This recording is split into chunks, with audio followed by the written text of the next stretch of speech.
Hi, welcome to Pages with Sidra here. I bring you the novels behind your favorite manga, Manhwa, and Manhua, whether by translating or simply reading them for you. Let's dive into the stories that inspire the comics we all love.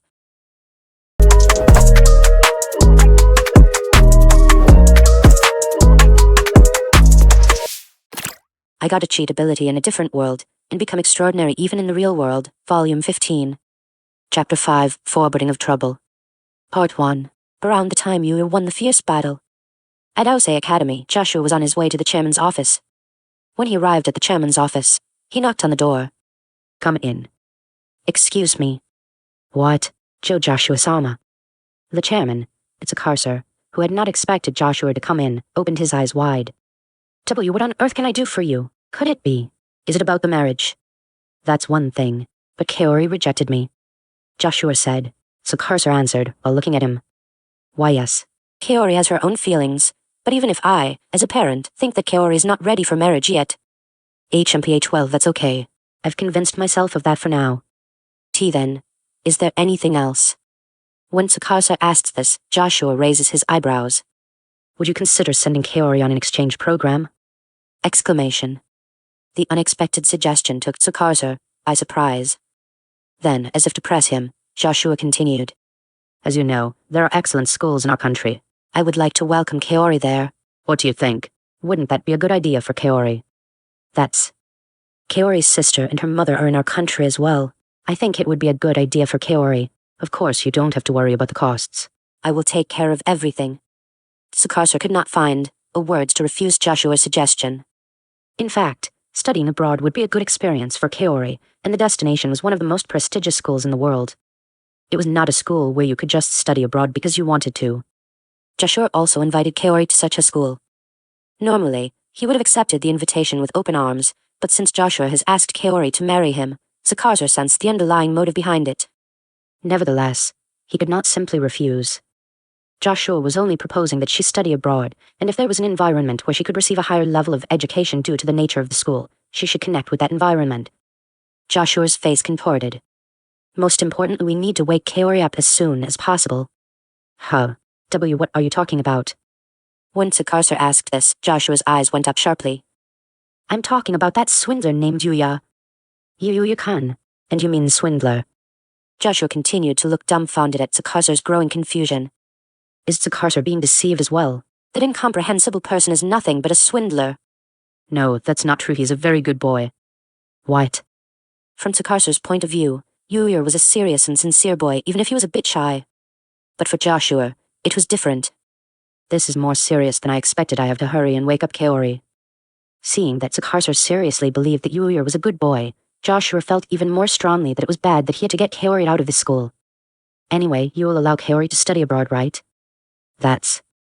Even if he wanted to refuse, Joshua's proposal of marriage had already been turned down, and he couldn't refuse a mere offer to study abroad on top of that. Nevertheless, Tsukasa, who was worried about Kaori, did not want to send her away. Tsukasa thought about what to do, but then he thought of something. In that case, Joshua-sama, I have a favor to ask of you. What is it? First of all, is Kaori's study abroad confirmed? Of course. I'm suggesting this because of Kaori. I have no intention of sending anyone else to study abroad. I understand, but is it possible to send one more person to study abroad? What? Since this is an opportunity for a student to study at your prestigious school, I was wondering if you would be willing to send one of our students to study there in addition to my daughter. Joshua began to think after hearing Tsukasa's words. Indeed, Tsukasa was right. As long as the program is called Study Abroad, students other than Kaori should have been given the right to study abroad. Of course, there was no doubt that Joshua was biased, but it was not good to be too obvious. Therefore, Joshua was grateful for Tsukasa's suggestion. That would be fine. I'll leave it up to you to decide. Thank you. While Kaori's study abroad was being secretly decided, Tsukasa was the first to write down Yuya's name on the list of students to be sent abroad in addition to Kaori. After all the battles, we returned to Sage-san's house. On the way, Master Usagi and the others woke up, but they had lost their strength because of the imprisonment by Shu. Therefore, I invited them to my house, but they silently refused. I couldn't be more grateful to you after what you have done for us this time. That is true. After showing all my unworthiness, I can't be taken care of any more. Well, there are plenty of medicinal herbs in my house. Don't worry, it will restore my strength. Is that so? Yes. Besides, you still have things to do, don't you? Huh. Things to do? Well, I tilted my head, not knowing what she was talking about. Iris-san continued. Look, the one who came out of the coffin. Ah. Yes, I still had that problem. Iris-san reminded me, and she continued. And then Night-Khan and the others haven't come back yet, have they? That's right. As Iris-san said, Night and the others had also disappeared and never returned. I thought that the problem was solved, but then I was confronted with another problem. Then Master Uzagi gave me a questioning look. What, are you involved in something strange again? It seems like. You are always busy. Well, this time, it's in the form of us getting involved. I guess it's similar. When you put it like that, I can't say anything back. As for Shu's problem, I didn't think I was involved in it. Actually, I was glad that they relied on me. Then Master Uzagi opened his mouth and let out a sigh. Sight doesn't matter. You've already saved my life many times. If you ever need help, don't hesitate to call me. I'll help you too. Of course, me too. Thank you. After it was decided that Master Uzagi and the others would help, Uri-san and the others returned to their homes. And we also went back to our homes on Earth. Then Lexia-san came to me with a panicked look on her face. Yuya-sama. Oh, Lexia-san. How is our world? I smiled to reassure Lexia-san, who had a worried look on her face. It's okay. Everything is over. Oh, as expected, Yuya-sama. Hey, Lexia-san. I panicked as Lexia-san hugged me tightly. Then Luna arrived. Hey, Lexia. What are you doing? Huh? What? What, you ask? Yuya's in trouble. No, not all. Right, Yuya-sama? No, I'm in trouble. It was hard to say. But somehow, thanks to Luna, Lexia-san pulled away, and I took a breath. Anyway, it seems like you did a great job again. Somehow. More importantly, how are Night and the others? Unfortunately, they haven't returned yet. I see. I'm worried, but there was nothing I could do about it now. However, if the worst comes to the worst, I'll touch the mask and help them as well. Then, Lexia-san raised her voice as if she had just remembered. Oh yes, Yuya-sama, that girl has woken up. Eh? Surprised by these unexpected words, I was led away by Lexia-san and Luna. There, I found a woman who had been unconscious before I went to the other world in an awakened state. Kuya-san, who was observing the woman's condition, noticed me. You returned safely, huh? Ah, yes. Well, that person over there. I haven't heard all the details yet, but is it okay? Yes. The woman nodded softly and turned her attention to us. First of all, thank you for your help. And no, well, it's not that we helped you, it's more that you just showed up out of the blue. We didn't do anything, so it was very strange to be told that we helped her. Sorry for the late introduction. My name is Sarah. When Sarah-san introduced herself, we introduced ourselves. Then, with a somewhat gloomy expression on her face, she continued. I am the one who led Motra. Motra? I tilted my head at the unfamiliar word and involuntarily looked at Kuya-san and Alma-san. But they both shook their heads as if they didn't know. Could it be someone from another world other than Arjuna-san? I'm sorry, I don't know what that Motra is. Is that so? Upon hearing my words, Sarah-san looked extremely sad. After all, Motra was destroyed, wasn't it? Why were you in the coffin? Lexia-san asked, and Sarah-san laughed sadly.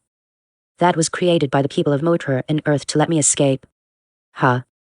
I was curious about the escape part, but Sarah-san had actually said the Earth. In other words, the Motra that Sarah-san was talking about must have existed on Earth. From there, Sarah-san told us what happened to her. The content of what she said was not something that I, who live on the same Earth, could believe. Gee, God existed in this world too. Considering the way you speak, have you never seen God? Yes, that's right. I've never seen him in this world. It's a strange feeling for me since I just fought with Shu, who became a god in another world, but I've never seen a god on Earth. Of course, the concept of God existed in religions and ideas, but it was unlikely that anyone had ever seen it. If Yuya doesn't know, then maybe this god is gone. When Luna mentioned this, Sarah-san shook her head. There is no one on this planet who can destroy them except me, so instead of being gone, they are somewhere. That was the moment she wanted to say that much. At that moment, Sarah-san turned her eyes in a certain direction as if she had been hit by a bullet. This presence as expected. What in the world? It seems you have a visitor. Eh? When Alma-san opened his one eye and told me this, I felt the presence of something coming towards my house, The presence was like the same divine power that Shu and the others had created. And now, moving on to part 2 of this chapter. The story is just getting more exciting, so let's dive right in and see where it takes us. No way, is there really a god? It seems that Sara Dono's story is true. The area around here has already been isolated with barriers. What? I was completely unaware of that. No, they must have isolated the area around the house from an unnoticeable distance. In other words, they possessed a huge amount of divine power. Let's get out of here for now. Extermination. Defeat the enemy. I'm going with you. Lexia, you stay here. Master, I'm coming. Naya. Leave the protection of the house to me. HMPH. You don't need me to come out. As soon as I, Yudi, Luna, Mako, Stellar, and Sarasen stepped out of the house, we saw a large number of divine soldiers flying as if they would fill the sky. I knew it, it's the god soldiers. Sarasen stared at the god soldiers in disgust. Huh? What the hell is that? There are too many of them. Unknown. We don't know the strength of the enemy. While everyone was astonished at the god soldiers filling the sky, Luna calmly opened her mouth. Those are the god soldiers. As the name says, they are the soldiers of God. I knew it, so you fought against them, right? Yes, that's right. You're really getting into a lot of trouble. I thought so, too. However, since the god soldiers attacked like that, I could not just leave them alone.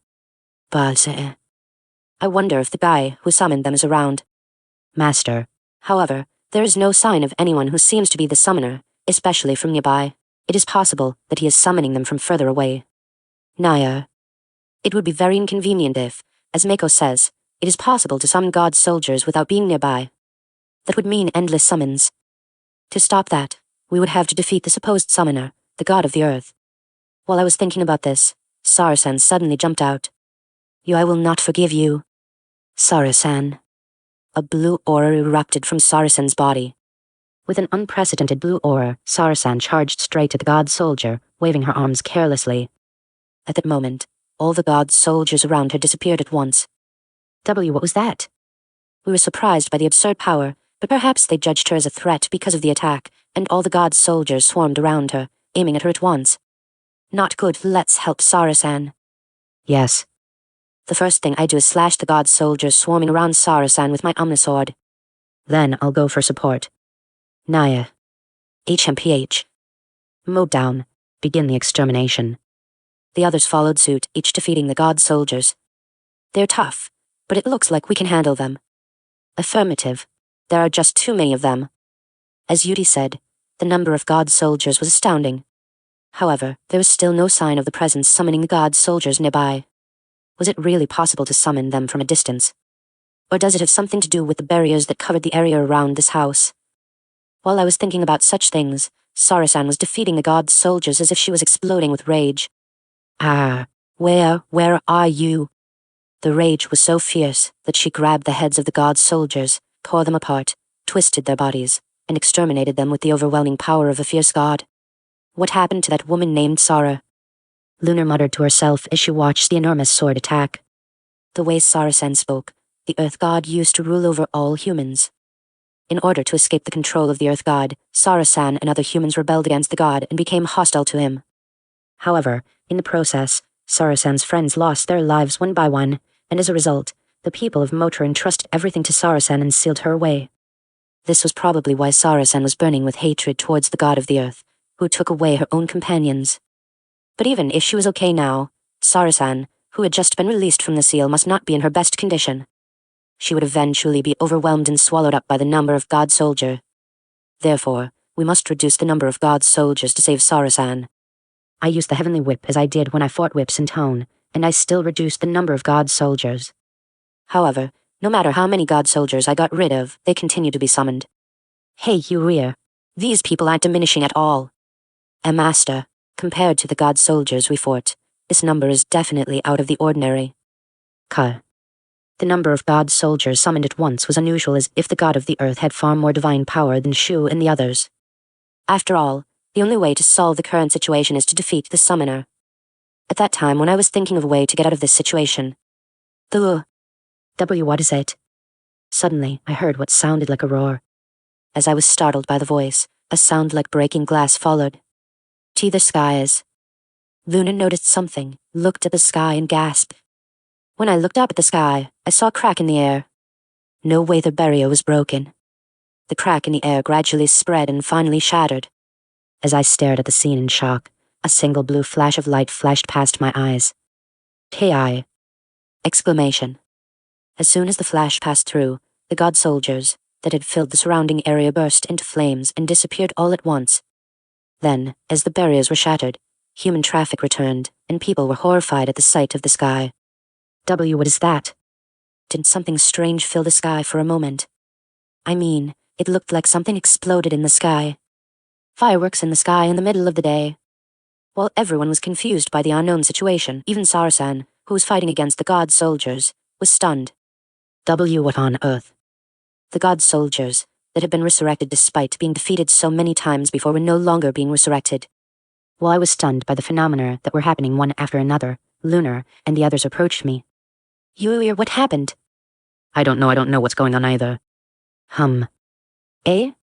In the midst of our confusion, a familiar voice reached our ears. I hurriedly searched for the owner of the voice and... Woof. Hey. Fugo Byuhai. Knight, Seal Akatsuki. Knight and the others who had supposedly disappeared rushed towards us. I ran to them, and all three of them jumped into my chest. Woof. Why, Knight, where on earth have you been? Woof. Fugger Tilder. Hey. I said, and Knight looked a bit apologetic. On the other hand, Akatsuki was sleeping with an unconcerned face, and Seal tilted his head as if he didn't understand anything. I was relieved that Knight and the others had returned safely. Thank goodness, I'm really glad. Whiff. Knight licked my face as if to say I'm sorry. While I was stroking Knight and the others, I heard Luna's voice. Hey, Sarah. Exclamation. I quickly turned my eyes to the voice, and Sarah-san was lying on the floor as if she had run out of strength. I quickly returned to her, but she had fainted. We looked at each other and held her in our arms. Anyway, let's go back to the house. We walked back to the house, keeping a watchful eye on our surroundings. All right, as we continue, here's a quick note: the epilogue is included in this video. I decided it wasn't necessary to make a separate video for it, so stick around as we wrap everything up together. This is a story of the future. The area around it was a burned-out field, buildings were crumbling, and there were human corpses and pieces of machinery lying around. Clank, clank, clank. The sound of machines echoed through this war-torn area. The ones making the sound were mechanical knights who looked like robots. These mechanical knights were marching in a line. What were these mechanical knights marching against? It was... Damn it, they're not getting any fewer. A young man swore as he saw the mechanical knights approaching, hiding in the shadows. Yes, they were the humans fighting the mechanical knights. This young man was wearing a suit that made him look somewhat futuristic. Then, the young man's companion, a girl, opened her mouth. Stop it. Even if you complain here, their numbers won't decrease. I know. In any case, if we don't deal with some of them here, we'll have a hard time again anyway. The young man said this, but his expression was somber. The reason was that while the young man and his partner were only 2 people, the other side's fully armed mechanical knights numbered nearly 100. It would be a ruthless battle no matter how you looked at it. But... That's true, but we must do it for our own survival. The young man and his partner had to reduce the number of mechanical knights here in order to survive. The young man sighed at the girl's words. How we really have created a troublesome existence here, haven't we? Yes, that's true, but it is a punishment for the greed of mankind. The young man could only remain silent at the girl's words. The girl is right, for it is undeniably their own fault, mankind's own fault, that mankind is now in the predicament it is in. But that doesn't mean I'm giving up. Of course not. I don't want to die either. That's right. Then it's time to get to work. Yes. The two looked at each other and nodded, then began to act. The moment the mechanical knight approached the predetermined point, they launched a surprise attack. Take this. The girl held out her hands, and flames of tremendous heat poured down on the mechanical knight. A few moments later, the knight thrust out his shield. However, when the girl's flames collided with the shield, they burned through the shield and swallowed the mechanical knight. As soon as the mechanical knight's attention was drawn to the girl by the surprise attack, the girl screamed. Now. You. At the girl's signal, the young man attacked the mechanical knights. In the young man's hand was a sword wrapped tightly in cloth. The sword did not look like it could function as a sword at all. However, as the young man swung the sword, Countless shining swords appeared behind him and rained down on the mechanical knights, following the sword's trajectory. While many of the mechanical knights fell to the ground from Liz's attack, the girl smiled. As expected, your sword, Light of the Sword Saint, is amazing. If you say so, so is your Hellfire player. After praising each other's abilities, they quickly pulled themselves together to fight the remaining mechanical knights. After winning the fierce battle, the two returned to their hideout feeling dizzy. Then, a woman in a technical position waiting at the hideout calls out to the young man. "Ah, you're back. We've been waiting for you." Huh. The young man was surprised by the unexpected words. Then the woman smiled. "Finally, we were able to build a device that will take you to your great-grandfather." What? Really? The young man and his partner were surprised by the woman's words. It is true, but I am still skeptical that we can really get out of this situation by bringing your great-grandfather here. As the woman said, the young man was also very skeptical that simply relying on his own great-grandfather would improve this situation. But what he found in the young man's house before the invasion of the mechanical knights intensified was his sword wrapped in cloth, and the person who used it was the young man's great-grandfather. And when those who had awakened to the ability of predicting the future investigated the means of escaping this situation, they were shown to bring the young man's great-grandfather to them. However, he was now grasping at straws. The young man made up his mind and opened his mouth. "I understand. Let's leave right away." "I knew you would say that. Here, take this." The woman held out a bracelet to the young man. "This bracelet is for you to travel back in time to the time when your great-grandfather was alive. If you find him there, the bracelet will automatically activate and bring you and your great-grandfather back to our time." From the sound of it, I don't think I'll have time to explain the situation to my ancestor. Of course, we can't worry about what they can afford. That's also true. The young man looked down at the bracelet. He then turned on the function of the bracelet. At that moment, the young man's body became more and more particulate and faded away. Then, the woman called out to the young man. "I'm counting on you. The fate of this world is in your hands. Take care." "Yes, I'm going." With that, the young man completely disappeared from the scene. Would there really be an end to this future? After putting Sara-san to bed, I suddenly remembered that I had not thanked Rieme-sama, so I called out to Kuya-san. "Kuya-san." What's wrong?" "Well, I thought I'd go and thank Rieme-sama." "Oh, yay. But are you okay?" I guess what Kuya-san means by okay was if it was okay for me to move in the situation right now. Of course, I can't say that it's completely safe, but maybe Rieme-sama knows about this situation, and I'd like to go there to confirm that as well. I see, but don't worry about this.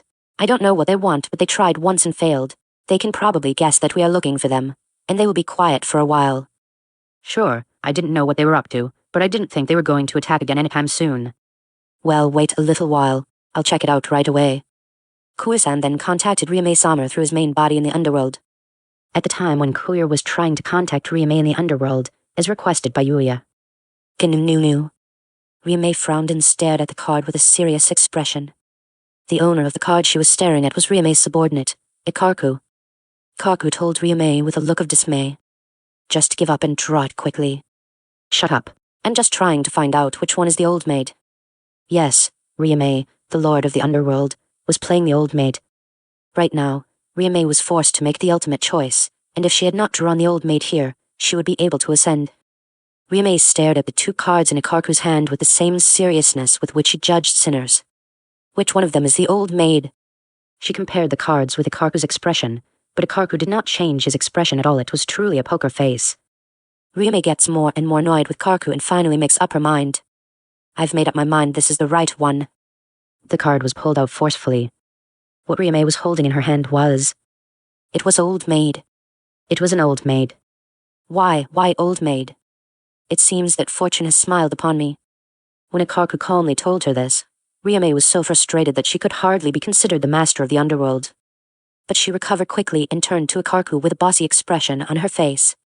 "And not yet. If you draw the old maid here, I have a chance to win." "Oh, you think I'll draw the old maid?" Where does that confidence come from? Rieme was completely toyed with by her subordinate, Ikarku. She managed to calm her breathing, hid the cards behind her back, mixed them well, and held them in front of Ikarku. "Come on, let's play." Ikarku stared at the two cards and picked each one as if he wanted to shake Rieme. Gulp.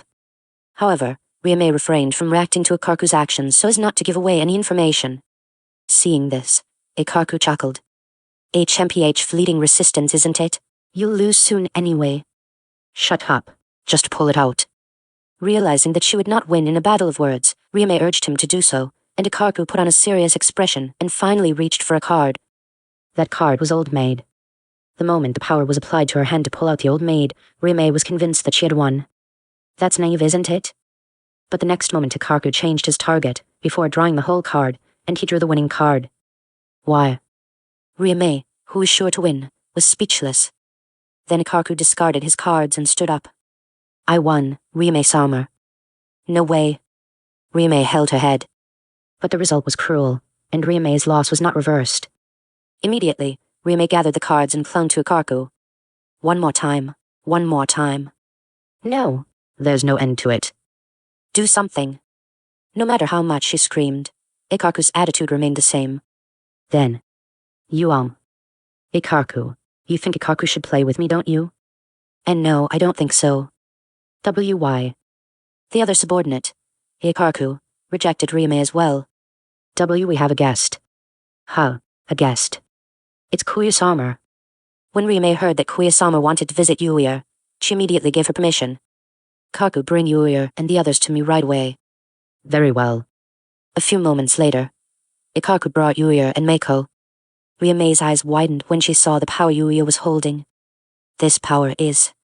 Rieme-sama, I apologize for the delay in thanking you. Thank you again for the other day. When Rieme was surprised by Yuya's power, Yuya bowed his head. It's okay. If left unchecked, it would have affected the underworld as well. Anyway, I'm glad that everything ended well. After saying that, she turned her attention to Meiko this time. I'm glad to see that you're okay too, Meiko. Thank you very much. Thanks to Master and all of you, I'm having a great time. Domo, by the way, Yuya, you've gained some power again, haven't you? Is that so? Yes, you have. You have the power of existence, but have you also acquired the star power? Star power?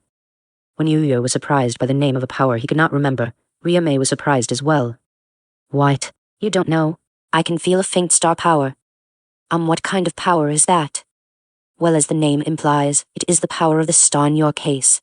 Is it the power of the earth? I thought it had disappeared. The moment Rieme said this, Yuya looked at Meiko. The truth is, besides thanking you, I wanted to ask you something else, Rieme-sama.